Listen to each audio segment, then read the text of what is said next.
In the name of Allah, the Beneficent, the Merciful, my dear friends, today's lecture is going to be very interesting because we are going to discuss semi-modal verbs.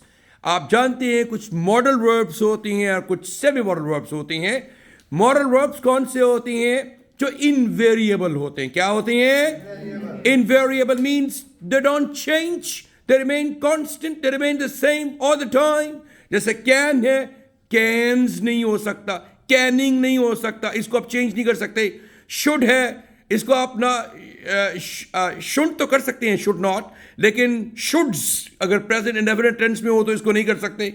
Should he रहेगा, इसको आप जो है change नहीं करेंगे. और उसके बाद जो वर्ब की फर्स्ट फॉर्म इस्तेमाल करती हैं, शुड के बाद कोई टू भी नहीं आएगा, या कैन के बाद, या मे के बाद, या माइट के बाद, या वुड के बाद नहीं ला सकते आप, क्योंकि उसकी फॉर्मेशन ही ऐसे है. जबकि कुछ वर्ड्स होती हैं जो सेमी मॉडल वर्ब्स होती हैं, जो डिफेक्टिव वर्ब्स होती हैं, उनको आप एज ए मॉडल वर्ब भी इस्तेमाल कर सकती हैं और साथ ही साथ आप उनको एक ऑर्डिनरी वर्ब या मेन वर्ब या प्रॉपर वर्ब के तौर पर भी इस्तेमाल कर सकते हैं. हमारे पास दो एग्जाम्पल्स हैं आज के लेसन की. Back to basics, lecture number 16, और टुडेज कीवर्ड्स आर नीड, उसका नेगेटिव है नीडेंट, उसका कॉन्ट्रैक्शन ये रिक्वायर के लिए इस्तेमाल होता है, और जरूरत के लिए, नेसेसिटी के लिए. और फिर दूसरा हमारा कीवर्ड है आज का जो सेमी मॉडल है वो है डेयर, और इसका नेगेटिव होगा डेरेंट. ये क्या होता है? To challenge somebody to be brave enough to do something. किसी को चैलेंज करना कि आप इतने काबिल हैं, इतने बहादुर हैं, तो ये काम करें. Both of these words are actually main verbs भी हैं as well as semi-modal verbs भी हैं. और आप जानते ही हैं कि रोल क्या होता है modal verbs का और main verbs का. आइए जरा इन दोनों वर्ड्स को डिटेल से देखती हैं. नीड हमारा पहला कीवर्ड है, ये नेसेसिटी के लिए, जरूरत के लिए इस्तेमाल होता है, और ऐसे ऑर्डिनरी वर्ब, ऐसा रेगुलर वर्ब के तौर पर पहला इस्तेमाल इसका है. और नीड, जैसे आप वर्ब की फॉर्म्स करती हैं, नीड, नीडेड, नीडेड, इसी तरह से इनका इस्तेमाल है आम वर्ब के तौर पर. कुछ एग्जाम्पल्स किए हमने आपके लिए. You will need flour and water to make bread. आपको आटे और पानी की जरूरत पड़ेगी. You will need. Future indefinite में इस्तेमाल किया need as a first form. जैसे एक आम जुमला फ्यूचर इंडेफिनिट का बनाते हैं, टू मेक ब्रेड, ब्रेड बनाने के लिए आपको जरूरत पेश आएगी फ्लोर एंड वाटर की. इसी तरह से शी नीड्स, अब नीड को हमने एस इजाफे के साथ रखा, चूंकि शी एक सिंगुलर प्रोनाउन है, और ये जब आएगा प्रेजेंट इंडेफिनिट टेंस में सब्जेक्ट के तौर पर, तो फिर वर्ब के फर्स्ट फॉर्म के साथ एस इसका इजाफा होगा आम वर्ब की तरह. यहां भी नीड के साथ needs. She needs a new coat. अब उसको एक नए कोट की जरूरत है. Her old one is worn out. पुराना उसका जो है वो फट गया है या खराब हो गया है. इस तरह से I don't need, present indefinite tense, negative है, आई सब्जेक्ट है, उसके साथ डू और डोंट लगता है. I don't need to see the doctor, मुझे डॉक्टर से मिलने की जरूरत नहीं है. आई एम फाइन, मैं बेहतर हूं. I am fine. Next one is we need more volunteers. We need present indefinite tense. We need more volunteers. हमें मजीद रजाकारों की जरूरत है. Volunteers की need, present indefinite tense. We didn't need to book the restaurant. हमें जरूरत नहीं थी. Didn't need to. Past indefinite tense का negative है, और didn't लगे तो फिर first form होगी. अगर पास्ट होता सिंपल तो we needed to book the restaurant, हमें जरूरत थी बुक करने की रेस्टोरेंट को. यहां नेगेटिव है तो we didn't need to book the restaurant, हमें जरूरत नहीं थी रेस्टोरेंट को बुक करवाने की. There was plenty of room, काफी जगह थी उसमें. अगला सेंटेंस है you will need to retake the exam. आपको एग्जाम को रीटेक करने की जरूरत पेश आएगी. Future indefinite tense. She needs to stay at home. उसे घर में ठहरने की जरूरत है. And look after the kids, और बच्चों का ख्याल रखने की. तो ये हमने नीड को इस्तेमाल किया as a main verb, as an ordinary verb, as a regular verb. और दूसरा जो इसका इस्तेमाल है वो है as a modal auxiliary verb. Modal auxiliary के तौर पर इस्तेमाल करेंगे तो फिर आपको पता है कि जब मॉडल ऑक्सिलरी इस्तेमाल करते हैं तो फिर जैसे कैन है तो फिर क्या कैन नॉट का क्या बनता है, कांट। कैन नॉट को क्या करते हैं, कांट। कैन के साथ इजाफा करके आप एन अपोस्ट्रोफी टी करते हैं तो ये बन जाता है कांट, ये नेगेटिव बन जाता है चूंकि ये मॉडल ऑक्सिलरी है। इसी तरह से आप जो है वो शुड नॉट है तो शुंट, कुड नॉट है तो कुंट, मे नॉट है तो मेंट, और माइट नॉट है तो माइटेंट, और so on and so fourth. इस तरह बहुत सारे वर्ड्स को आप यूज कर सकते हैं। इसी तरह से अगर इनको ऑक्सिलरी वर्ब के तौर पर इस्तेमाल करेंगे तो फिर जो नीड नॉट को क्या करेंगे, नीडंट। और ये नेगेटिव बनाने के लिए और सवालिया बनाने के लिए नीड को शुरू में ले जाएंगे किसी भी मॉडल ऑक्सिलरी वर्ब की तरह।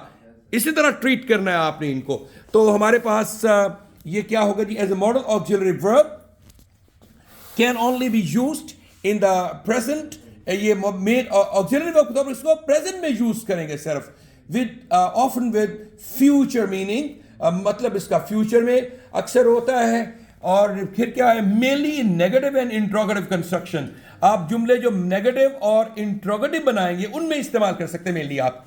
For example, we needn't rush, हमें जैसे एक हेल्पिंग वर्ब को इस्तेमाल करते हैं या एक मॉडल वर्ब को ऑक्सिलरी को इस्तेमाल करते हैं, इस तरह से नीड को नेगेटिव बनाने के लिए नीडंट कर दिया आपने। वी नीडंट रश, हमें रश करने की जरूरत नहीं, भागने की जरूरत नहीं है। There is plenty of time, काफी वक्त है। अगला सेंटेंस है, I needn't use my car, मुझे अपनी गाड़ी इस्तेमाल करने की जरूरत नहीं है फॉर वर्क, काम के लिए। I can easily catch the train, मैं आसानी से ट्रेन पकड़ सकता हूं।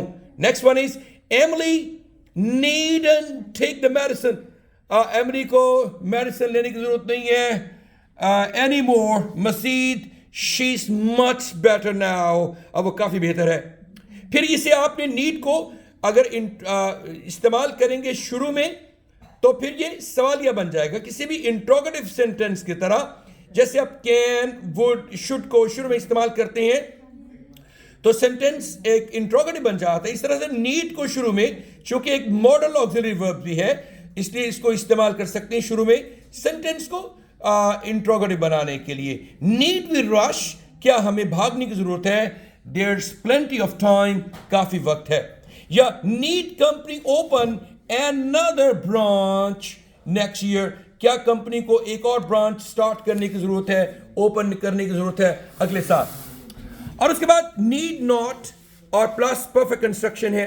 परफेक्ट कंस्ट्रक्शन का मतलब होता है have third form, my dear friends, okay, be attentive. Need not perfect construction के साथ इस्तेमाल करना है। For example, something took place in the past unnecessarily, कोई काम हुआ माजी में लेकिन गैर जरूरी तौर पर हुआ, उसके नीडंट हैव थर्ड फॉर्म इस्तेमाल करेंगे। ये needn't, need not perfect construction के साथ इस्तेमाल कर रहे हैं आप लोग इसको। और हमारे पास सेंटेंसेस हैं, that's very kind of you, आपकी बड़ी मेहरबानी। You needn't have bought the cake, आपको केक खरीदने की जरूरत नहीं थी। I have made one my self at home, मैंने घर में ही बना लिया है एक cake. So needn't have bought the cake, आपको केक खरीदने की जरूरत नहीं थी, मतलब अननेसेसरली आपने ये काम किया है। अगला सेंटेंस हमारा वहां, we needn't have taken an umbrella, हमें छतरी ले जाने की जरूरत नहीं थी। इट डिडंट रेन, बारिश नहीं हुई। You needn't have told her about the accident, आपको उसको एक्सीडेंट बताने की जरूरत नहीं थी। शी विल ओनली वरी, वो सिर्फ परेशान होगी। सो ये नीडंट हैव का थर्ड फॉर्म, ये अननेसेसरली कोई चीज आप करते हैं गैर जरूरी तौर पर, उसके लिए इस्तेमाल करते हैं। नीडंट हैव का मतलब वही है जो डिडंट नीड टू का मतलब है। कंपैरिजन कर लीजिए, मतलब दोनों को आप रिप्लेसेबल हैं, इस्तेमाल कर सकते हैं। You needn't have wasted time and money, आपको वक्त और पैसे जाया नहीं करने चाहिए थे। इसको ऐसा भी कह सकते हैं, you didn't need to waste time and money. Need to आएगा तो फिर वेस्ट आएगा, फर्स्ट फॉर्म आएगी। नीडंट हैव के बाद वेस्टेड आया, ये आपने याद रखना है। You didn't need to waste time and money, आपको पैसे और वक्त जाया करने की जरूरत नहीं थी। हमारे पास एक दूसरा वर्ड जो इंपॉर्टेंट है आज का सेमी मॉडल वर्ब है, जो सेमी मॉडल है, जो कि ये रंग बदलता है। कभी ये आप देखेंगे इसको एक मेन वर्ब के तौर पर, ऑर्डिनरी वर्ब के तौर पर और रेगुलर वर्ब के तौर पर, कभी इसको आप देखेंगे एक मॉडल वर्ब के तौर पर। दोनों तरह से फंक्शन करता है। डेयर मतलब शोइंग करेज, हौसला दिखाते हुए, टू डू समथिंग, कुच करने के लिए, या चैलेंज समबडी, किसी को चैलेंज करते हैं, और to be brave enough to do something, ये हमारे पास है। इसको पहले हम देखेंगे, फर्स्ट यूज इसका है as an ordinary verb, as a regular verb के तौर पर इस्तेमाल होता है, लेकिन it can be followed by a bare infinitive और अ टू इन्फिनेटिव। अब अगर आप इन्फिनेटिव की बात करते हैं, simply speaking it means first form of the verb, और बेयर इन्फिनेटिव से मुराद है कि फर्स्ट फॉर्म से पहले टू इस्तेमाल नहीं करना आपने। और अगर आप टू इन्फिनेटिव कहती हैं, फर्स्ट फॉर्म से पहले टू इन्फिनेटिव होगा।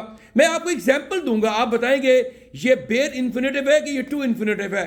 टू गो, ये क्या है? बेयर है कि टू इन्फिनेटिव है? टू इन्फिनेटिव है ये। To go, to sleep, to infinitive है। टू रिजाइन, टू इन्फिनेटिव है। और अगर मैं कहूं कि सिट, स्टैंड, डिलीवर, स्पीक, ये क्या है? ये बेयर इन्फिनेटिव्स हैं। शाबाश, इनसे पहले अगर आपने टू इस्तेमाल नहीं किया है तो आपके पास ऑप्शन है।